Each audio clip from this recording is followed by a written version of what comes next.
Good evening, this is TCN English News Edition, and you're watching with me, Ninghui Kim Kung Sai. First, the headlines. Democratic forces took over another junta game in Myanmar. 12 junta forces killed and 21 taken hostages.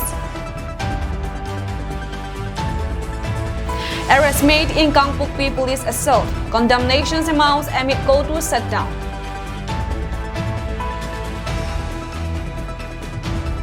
CBSE 12th and 10 results 2024 declared.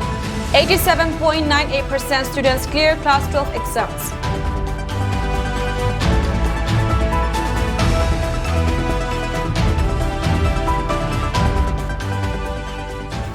News in detail.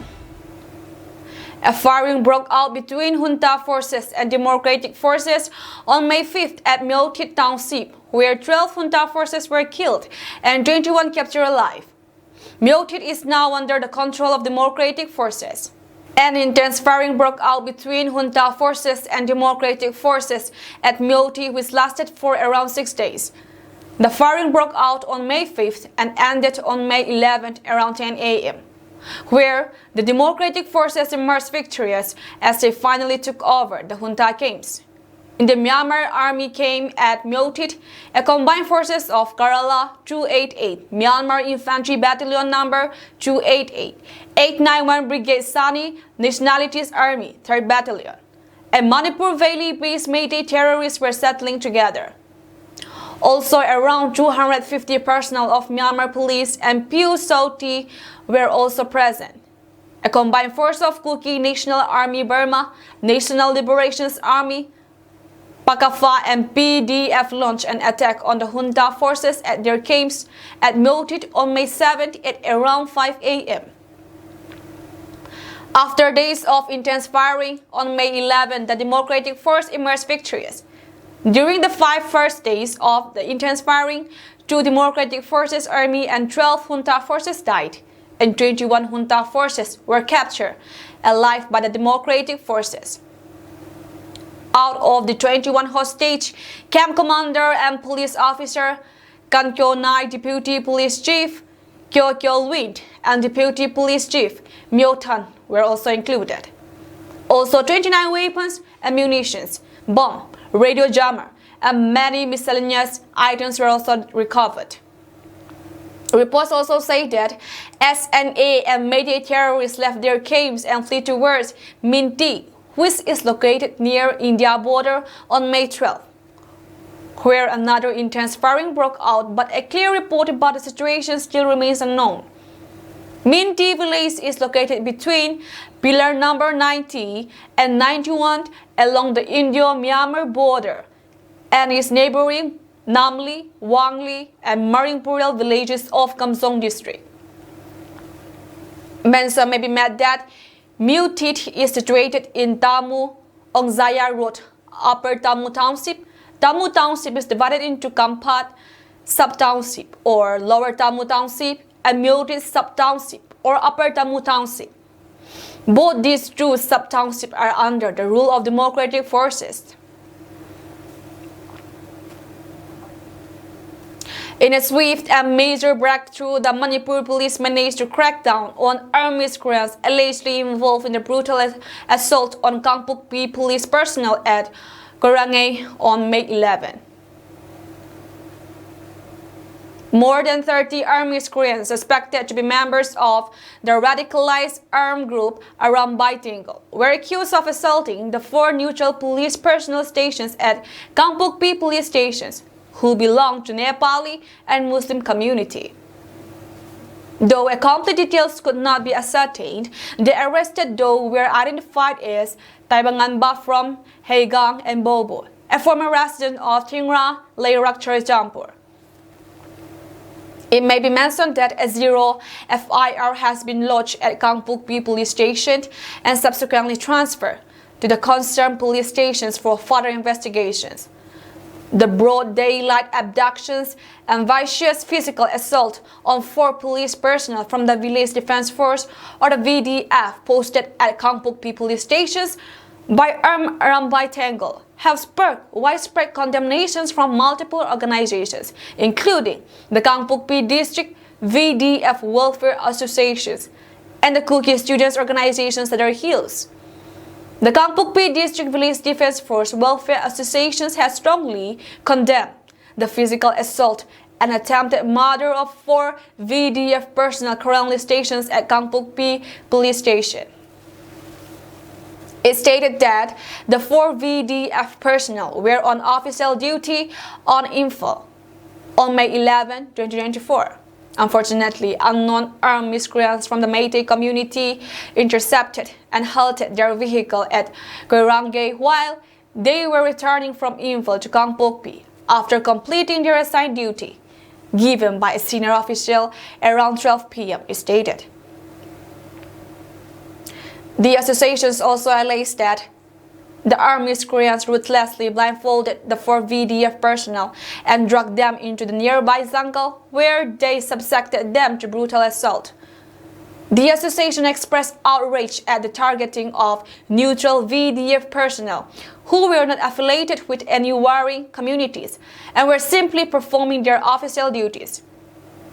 In the wake of the brutal physical assault on Kangpokpi police personnel belonging to neutral communities, the Kuki Students Organizations their heels issued a scathing rebuke against the central government's silence regarding the de facto rule of Arambay Tingle militia group in Manipur. Condemning the incident in the strongest terms, the student body, in a strongly worded statement, expressed deep concerns over the alleged apparent impunity enjoyed by Arambay Tingle and questioned the central government's stance on the matter. The incident, which occurred along the busy National Highway 2 in broad daylight near Koirangay in Imphal East, saw the police personnel being manhandled, blindfolded, and threatened with executions by Arambay Tingle cadres. The student body stated, calling for immediate actions from both the state and union governments against the outlaw terror group, cautioning their failure to do so will result in consequences for which the government will be held responsible, highlighting the deteriorating situations in Manipur. The student body pointed out the failure of state authorities to protect the innocents, Kuki populace, and public servants, while emphasizing that governance pillars in Manipur had collapsed since May 3, 2023, raising concerns about the safety and security, mainly of the Kuki-Zo community. KSO's their heels further stated that the incident underscores the urgent need for decisive actions against Arambay Tingle and similar militia groups operating in Manipur. The student body's vocal criticism also highlights growing frustrations over the government's perceived inactions in addressing security challenges in the region. Meanwhile, the 24-hour complete shutdown gripping their heels Kangpokpi district imposed by the Committee on Tribal Unity go to their heels following the vicious assault on Kangpokpi police personnel, echoing deep-seated resentment, has crippled normal life in the district. The committee's chair has also intensified the clamor for the Armed Forces Special Powers Act, AFSPA, across all 19 police stations in Manipur's Valley. The 24-hour total shutdown witnessed volunteers blocking the significant National Highway 2 from midnight on May 11, restricting the movement of any vehicles except those exempted from the purview of the shutdown. All shops and business establishments in Kangpokpi town and other parts of the district remain closed for the day. The total shutdown will culminate at midnight on May 12. The death toll from African swine fever in Mizoram continues to rise, with the most severe impact seen in Dulte village. The Animal Husbandry and Veterinary Department has declared various localities as infected areas, prohibiting the export or import of pigs. The swine fever death toll has continued to increase due to African swine fever in Mizoram since January 2024. According to the latest report by the Animal Husbandry and Veterinary Department, 5 pigs were reported dead from Dulte village on May 12, bringing the total deaths caused by African swine fever from January 2024 to 657 and the total number of killed to 299. Dulte village of Kozol district has been the worst hit with 134 deaths and 14 killed, as per reports. In Aizol, Kulikon locality has reported the highest African swine fever deaths, with 61 dead pigs reported and 79 killed. Under the Prevention and Control of Infectious and Contagious Disease in Animal Act 2009, Section 20, Animal Husbandry and Veterinary Department has declared various villages and localities in Aizol as infected area after the confirmations of the outbreak of ASF. At places declared infected area, export or import of pigs from the infected areas is strictly prohibited, including the sale or slaughter of healthy and sick pigs. It is worth mentioning that Mizoram was devastated by the spread of African swine flu in 2021, when several swine herds lost livestock worth over many crores. Dr. M. Zongmintangi, Deputy Director, Disease Investigations and Epidemiology, said that since African swine fever has already infected the state, outbreak of less severity will continue to take place. She further added that the severity of the outbreak will lessen as time passes. In regards to the hit and run incident which occurred on the morning of last 9 May 2024, a notice had been released by the victim's family for the culprit to show up on or before 14 May 2024. In the early morning of May 9, 2024, at around 5:30 a.m., a woman named Dinkukim Elisenu was hit by a white-collar scooter Activa in front of SBI main branch Lamka. The victim succumbed to her injuries while the culprit is still on the run. The victim family are heartbroken about the incident that had befallen the victim, and as such they made a public requesting the culprit to show up on or before 14 May 2024. If the culprit fails to show up within the stipulated time, stern action shall be taken against him when caught in the future. The victim's family further requested the public to not handle this case communally or as groupism. This notice to take stern actions against the culprit if he fails to show up within the provided time was signed by Piangkanlian Guite, 2001, Mangkempal Guite, 2002, Ninkanswan Guite, 2003, B. Lamkogin Neisial, 2004, and Tangkoswan Munguite, Chief of Yangtam Lamka, respectively. The Koireng-led United National Liberation Front (UNLF) intensified its campaign against immoral and illicit flesh trade in Manipur, drawing attention to the issues by apprehending 2 women in Bishnupur district. The move was part of the organization's ongoing efforts to combat such activities within Manipuri society.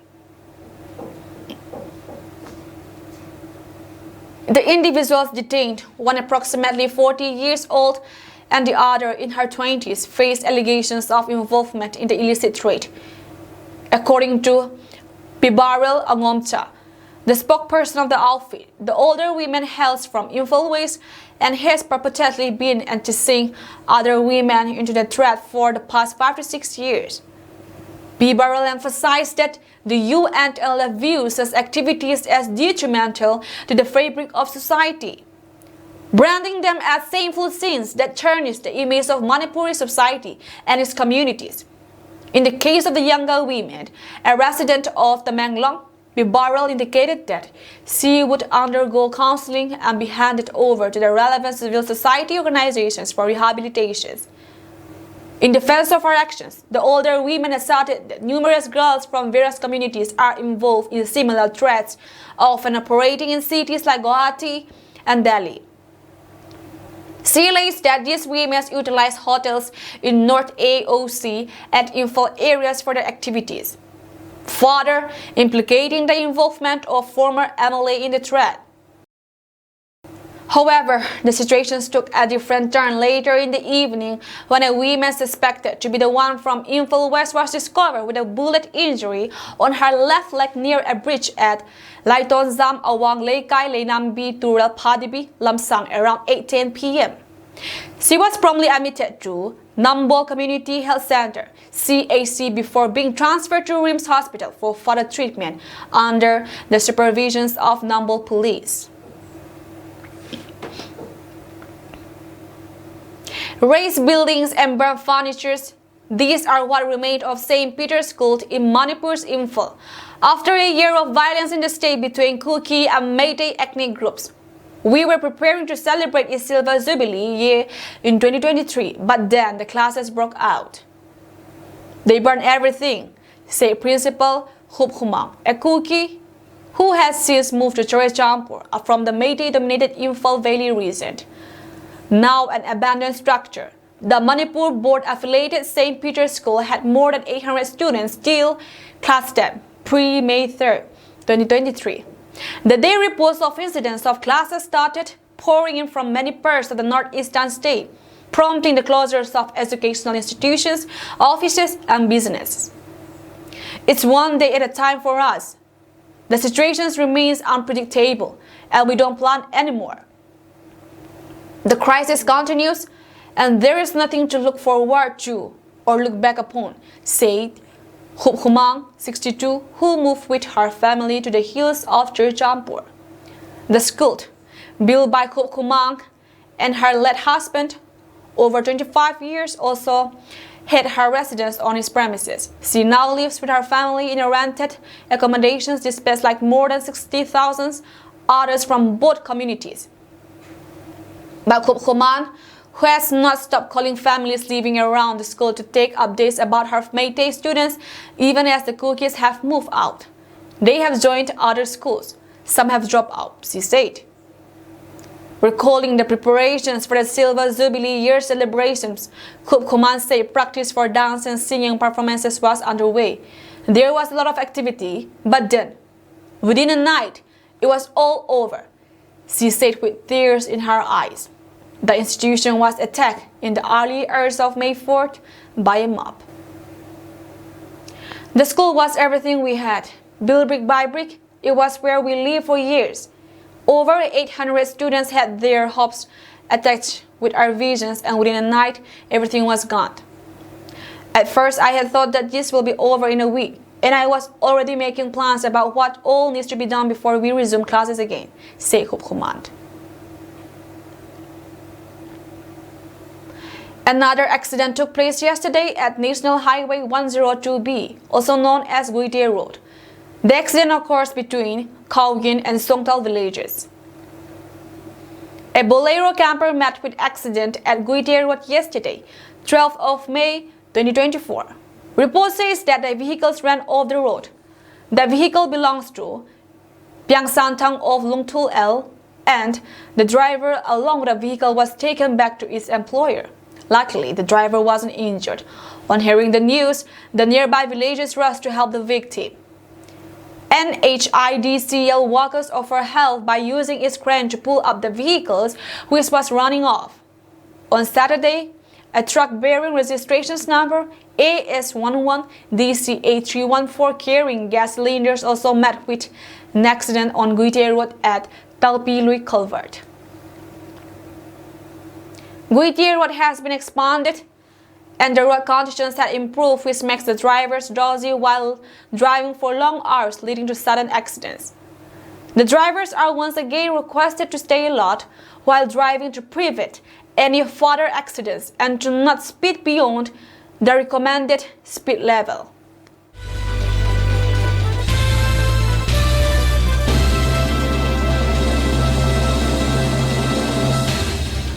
Coming to national news. The Central Board of Secondary Education, CBSE, announced the Class 12 results today, that is on May 13. This year, 87.98% students cleared the Class 12 exams. The pass percentage increased by 0.65% since last year. Girls outshined boys by over 6.40% points, as over 91% girls passed the exam. The pass percentage of boys stood at 85.12%.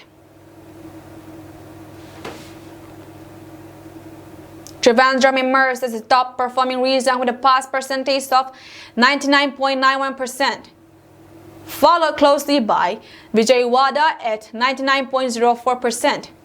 Earlier on May 11, CBSE had released the schedule for marks verification, reevaluations, and scanned copies of answer sheets for Class 10 and 12 board exams 2024. As per the circular released by the CBSE, those students who are not satisfied with their results can apply for marks verifications, reevaluations, and scanned copies of answer sheets within a given schedule. And no requests after the last date and in offline mode will be accepted by the board, as that would breach important examination safety protocol. As per the CBSE circular, a student can apply for marks verifications from the 4th day after the declarations of the results. The facility will be available till the 8th day of the results declarations. This facility will be available for only 5 days. Similarly, the re-evaluations of answer sheets will be available from the 24th day of the result declarations. This facility will also be available for just 2 days. At the end of the 25th day of the result declarations, the facility will cease to exist. The Class 10 board exams commenced on February 15th and concluded on March 30th, while Class 12 exams were conducted between February 15th and April 2. The Central Board of Secondary Education (CBSE) has also on Monday announced the Class 10 board results. Candidates can access their CBSE Class 10 Result 2024 from either the official website cbse.gov.in or results.cbse.nic.in. Furthermore, CBSE Class 10 board results can be accessed through DigiLocker. Students have the option to check their CBSE results by providing their roll number, school number, and admit card ID. This year, around 39 lakh candidates registered nationwide for the CBSE Board Exam 2024, encompassing classes 10 and 12. Among these, about 24 lakh candidates registered for the Class 10 exams.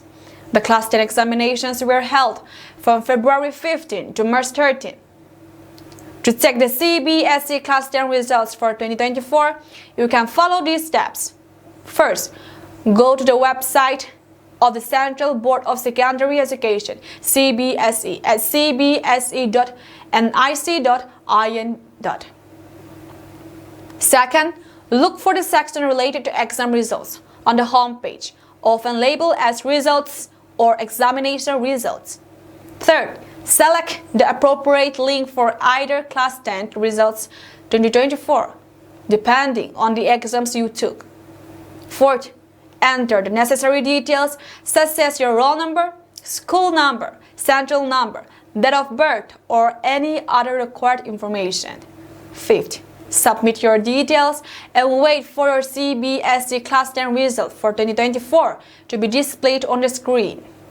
Sixth, once the result appears, consider printing a copy or saving it digitally for future reference.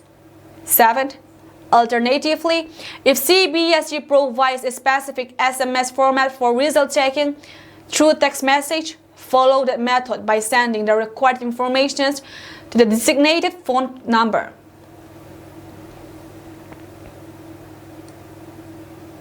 The 7th editions of the India-France Joint Military Exercise Shakti commenced at Umroi, Meghalaya on May 13 in a fully developed and modern foreign training node.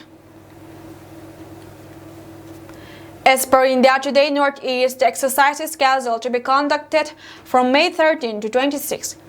The opening ceremony of the joint exercise was attended by H.E. Thierry Mathou, Ambassador of France to India, and Major General Prasanna Sudhakar Joshi, General Officer commanding 51 sub-area. Exercise Shakti is a biennial training event conducted alternatively in India and France. The last edition was conducted in France in November 2021. Indian contingent comprising 90 personnel, is being represented primarily by a battalion of the Rajput Regiment besides personnel from other arms and services. Observers from the Indian Navy and the Indian Air Force will also form part of the exercise. The French contingent, comprising 90 personnel, will be represented mainly by personnel from the 13th Foreign Legion Half Brigade, 13 DBLE. Aim of exercise Shakti is to enhance joint military capability of both sides, to undertake multi-domain operations in a sub-conventional scenario under Chapter 7 of the United Nations Mandate. The joint exercise will focus on operations in the semi-urban and mountainous terrain. Objectives to be achieved from the joint training are high degree of physical fitness, rehearsing and refining drills for operations at tactical level, and sharing of best practices. Tactical drills to be practiced during the exercise will include response to a terrorist actions of capturing a defined territory, establishment of a joint command post, establishment of an intelligence and surveillance center, securing of a helipad or landing site, small team insertion and extraction. Special heli-borne operations, cordon and search operations besides employment of drones and counter-drone system, among others. Exercise Shakti will enable the two sides to share their best practices in tactics, techniques, and procedures of conducting joint operations. The joint exercise will facilitate developing interoperability, bonhomie, and camaraderie between armed forces personnel of the two countries. This will also enhance the level of defense cooperation, further fostering bilateral relations between the two friendly nations. The fourth phase of voting for the 2024 Lok Sabha elections begins today in 96 Lok Sabha constituencies across 10 states and union territories. A total of 1,717 candidates are in the fray in this phase. At 11 a.m., 24.9% voter turnout was recorded across 10 states and union territories. Polling is being held in all 17 Lok Sabha seats in Telangana, all 25 seats in Andhra Pradesh, 13 in Uttar Pradesh, 5 in Bihar, 4 in Jharkhand, 8 in Madhya Pradesh, 11 in Maharashtra, 4 in Odisha, 8 in West Bengal, and 1 in Jammu and Kashmir. Voting is also taking place in the Srinagar Lok Sabha constituency, and it is the first major elections in Kashmir after the abrogation of Article 370 in August 2019. Voting is simultaneously be held in all 175 assembly seats in Andhra Pradesh and 28 in Odisha in the fourth phase. More than 19 lakh polling officers have been deployed at 1.92 lakh polling stations for the over 17.70 crore eligible voters in this round. Prominent candidates in the fray are Samajwadi Party Chief Akhilesh Yadav, Union Minister Giriraj Singh, TMC's firebrand leader Mohal Moitra, and AIMIM's Asaduddin Owaisi Congress leader Adhir Ranjan Chaudhary. Former cricketer Yusuf Pathan of TMC, Andhra Pradesh Congress President Y.S. Sharmila, among others. The Lok Sabha elections are being held across 7 phases from April 19 to June 1. The counting is scheduled for June 4th.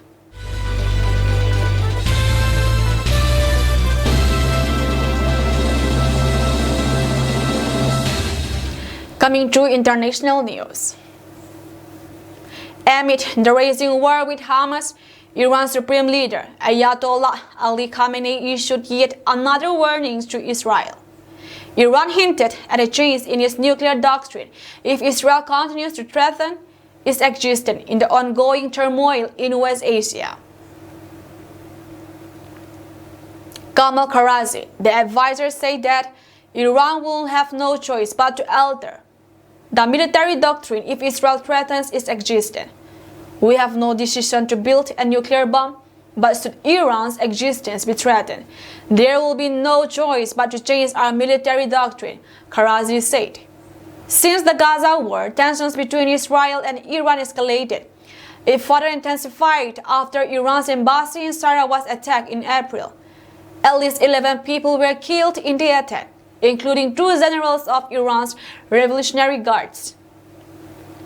Recently, the military officials also announced that if Israel wants to attack nuclear facilities, it is possible and imaginable to revise Iran's nuclear doctrine and policies and divert from the previous declarations' considerations, say Karazi. Iran claims that it has the capability of making a nuclear bomb. In the 20s, Khamenei banned the development of nuclear weapons. In the case of an attack on our nuclear facilities by the Zionist regime, our deterrence will change, said Karazi. However, the International Atomic Energy Agency IAEA's efforts to engage in talks with Iran did not yield positive results of late. The head of the IAEA, Rafael Grossi, alleged Iran's lack of cooperation. The present state is completely unsatisfactory for me. We are almost at the impasse and this needs to be changed, Grossi said, as quoted by news agency AFP. Five people were killed and 9 wounded in 3 separate Ukrainian drone and artillery strikes on the Russian border provinces of Belgorod and Kursk and the city of Donetsk, which Russia claims to be annexed, local officials said on Saturday. Denis Pushilin, the Russian-installed head of East Ukraine's Donetsk region, said in a statement posted on the Telegram messaging app that 3 civilians had been killed and 8 more injured when a Ukrainian missile struck a restaurant in Donetsk city. Donetsk, which fell under the control of Russian-backed separatists in 2014, regularly claimed under Ukrainian selling after Moscow ordered tens of thousands of troops into Ukraine in February 2022, but became more secure after Kyiv's troops were forced from its outskirts earlier this year. Belgorod region Governor Vyacheslav Gladkov said in a statement posted on Telegram that 1 man had been killed and another injured after a Ukrainian drone hit a parked truck in the border region of Novostroyevka Pervaya, his counterpart in neighboring Kursk region. Roman Starovoy said that a civilian had died in hospital after being wounded in a drone strike on the frontier town of Sucha. Both Belgorod and Kursk regions have come under regular attacks since Moscow ordered tens of thousands of troops into Ukraine in February 2022. Separately, a Moscow-installed official in Ukraine's Luhansk region said that the death toll in a missile strike that has caused a large fire with major damage at a fuel depot in the town of Rovenki had risen to 4, with 11 injured. Russia's defense ministry said earlier on Saturday that it had intercepted a string of attempted Ukrainian drone and rocket artillery strikes on its territory. In a statement posted on Telegram, the ministry said its forces had downed 21 rockets, 16 drones across Russia's Belgorod, Kursk, and Volgograd regions. A firing broke out in a vast shopping center housing 1,400 shops and service outlets in the Bialoleka district in Poland's capital. A fire brigade said more than 80% of the center was on fire on Sunday morning local time, and rescue operations were being carried out by 50 teams, including chemical and environmental rescue specialists. Footage aired by private broadcaster TV and 24 showed thick black smoke rising over the area. Authorities sent a text message warning Warsaw residents about a fire and to stay home with the windows closed. A police spokesperson told the news agency PAP there were no injuries reported. Shopping centers and large shops are usually closed on Sunday due to a ban on trade installed by the previous government, which had close ties to the Catholic Church, viewing it as a day of worship. says outlets are exempt from the ban only about half a dozen Sundays a year, giving people the chance to shop ahead of Christmas and Easter and other events. That's all from us tonight, and we thank you for joining our program.